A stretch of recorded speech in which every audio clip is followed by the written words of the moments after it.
الله مخلصا له الدين. Bismillahirrahmanirrahim. Assalamualaikum warahmatullahi wabarakatuh. Alhamdulillahilladzi qad akhraja nataijal fikri li arbabil hijab.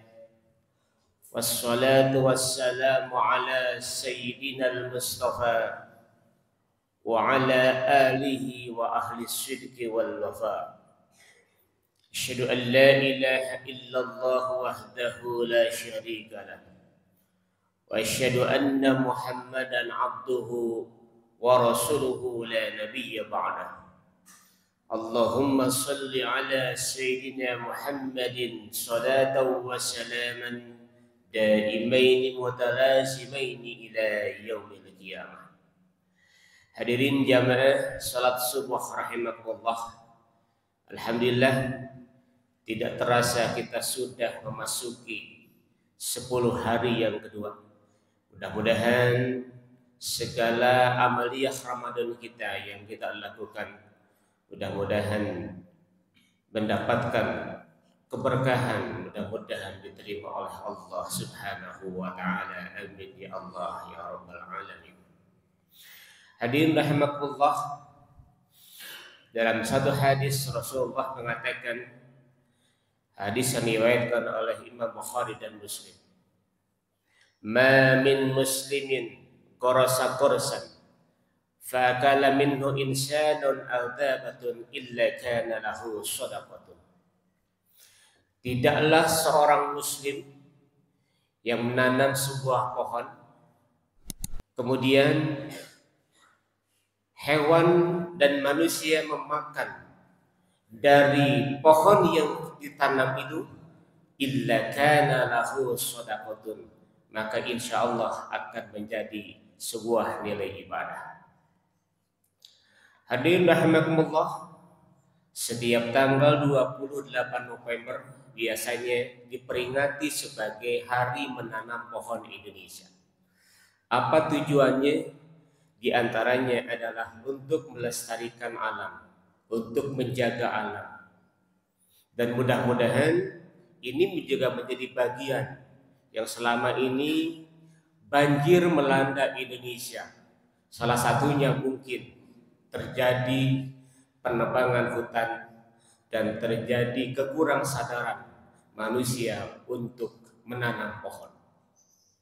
Hadirin rahimakumullah, terkait dengan hal ini maka kita dapat mengambil kesimpulan apa yang disampaikan oleh Rasulullah, bahwa menanam pohon adalah bagian dari sedekah.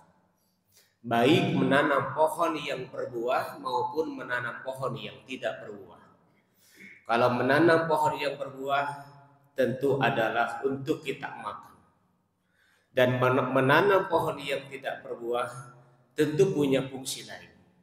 Ya, di antaranya adalah untuk penyerapan karbon dioksida, untuk membersihkan udara dan lain sebagainya.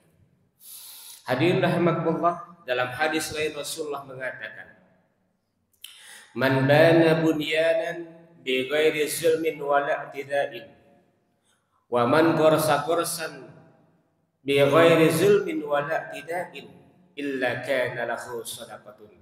Dalam redaksi lain dikatakan, "Illa kana lahu ajran jariyan." Barang siapa yang menanam pohon, barang siapa yang membangun sebuah bangunan, tapi dengan cara yang tidak zalim, dengan cara tidak melewati batas. Kemudian barang siapa yang menanam sebuah pohon, begitupun tidak dengan cara zalim dan tidak dengan melewati batas, maka insya Allah akan menjadi ajron jariyah, menjadi pahala yang mengalir.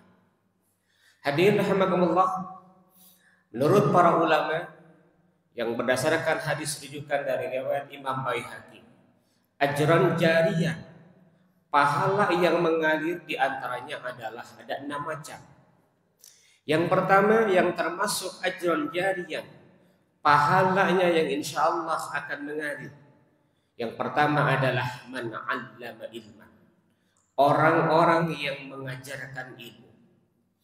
Ketika kita mengajarkan ilmu, kemudian itu ilmu bermanfaat, baik itu ilmu agama atau ilmu duniawi, maka insya Allah selama ilmu itu diamalkan, maka akan menjadi pahala jariah.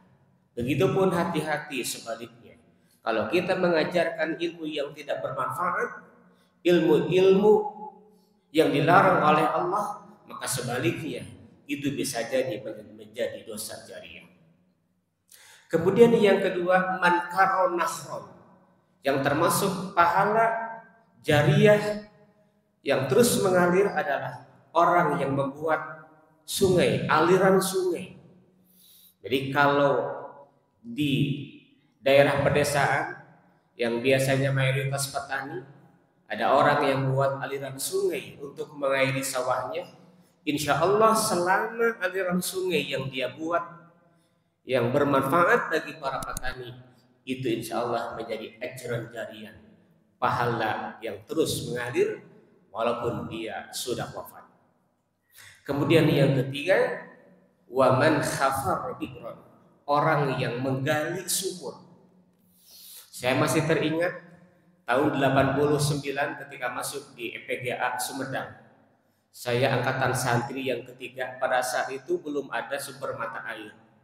Saya dan rekan-rekan untuk membuat sumur oleh Pak Kiai.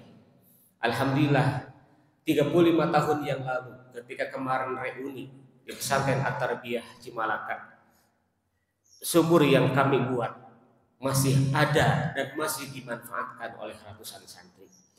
Dengan kita berinfak baik tenaga, harta ataupun yang kita miliki untuk menggali sumur atau membuat sumur atau sumber air, insya Allah itu menjadi ajran jariah. Kemudian yang keempat, man bana masjidan, orang yang membangun masjid. Ya, ketika kita membangun masjid, memakmurkan masjid, baik dengan harta kita atau dengan ilmu kita atau dengan tenaga kita, insya Allah akan menjadi ajran jariah. Ketika kita punya harta, Rasulullah mengatakan, man kana lahu malun falyatasaddaq bimali. Kalau kita punya harta, silahkan kita bangun masjid dengan harta kita. Kalau kita tidak punya harta tapi kita punya ilmu, man kana lahu ilmun falyatasaddaq biilmi. Kalau kita punya ilmu, maka infakkan ilmu kita untuk kemakmuran masjid. Yang ketiga, wa man kana quwwatun falyatasaddaq biquwwati. Kalau kita punya kekuatan, punya tenaga, maka silahkan untuk bersedekah dengan kekuatan kita. Man bana masjidan adalah salah satu yang termasuk ajran jariah. Kemudian yang kelima, man warrasa mushafan, orang yang mewariskan Al-Quran, orang yang mewafakkan Al-Quran. Alhamdulillah kita beberapa kali kegiatan, bekerja sama dengan muslimat, kita sudah melakukan hal itu. Dan kalau kita sholat Jumat di Masjid TSM, itu biasanya setelah beres sholat Jumat berjamaah, kemudian di belakang itu ada stand-stand wakaf Al-Quran. Itu adalah bagian dari ajran jariah. Insya Allah pahalanya terus mengalir. Yang terakhir, yang kelima adalah man taraka waladan yastaghfirullahu ba'da mautihi. Ketika orang meninggalkan seorang anak yang senantiasa memohonkan ampun kepada Allah untuk orang tuanya setelah dia wafat, atau dalam redaksi lain waladin sholihin yad'ulah, yaitu anak-anak yang soleh yang senantiasa mendoakan kedua orang tuanya. Mudah-mudahan kita diberikan kekuatan untuk bisa melakukan hal-hal apa yang disampaikan oleh Rasulullah dalam satu hadis yang diriwayatkan oleh Imam Baihaqi. Barakallahu fikum, billahi taufiq wal hidayah. Assalamualaikum warahmatullahi wabarakatuh.